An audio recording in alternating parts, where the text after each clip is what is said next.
question. Yes. I would love to do just kind of a slightly shorter version of the developing economy opportunity. Yes. I'm thinking for the conference tomorrow, right? So maybe something where you could tightly point out that the developing world is where it's both needed the most and where a global mechanism that allows capital to flow will have the biggest impact returns. Yes. So the developing world, the emerging economies, is where the biggest need for clean energy is right now.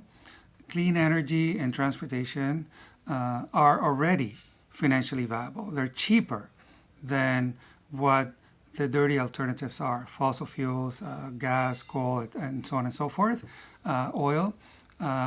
The only issue, I mean, 1 billion people don't even have access to the grid.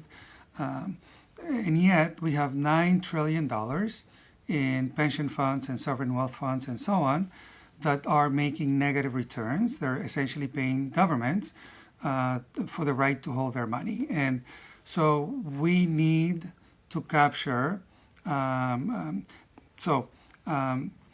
essentially, these trillions of dollars are looking for these opportunities in emerging economies, and basically to get a return of 3-4% is massively larger than the negative returns that they're getting. So we need the right mechanism to get the trillions of dollars in finance that are trapped in central banks and pension funds and so on, and get them to where the biggest need is, which is in emerging economies, and where clean energy is already financially viable. It's much cheaper than conventional energy, but they need the finance to essentially make the infrastructure happen.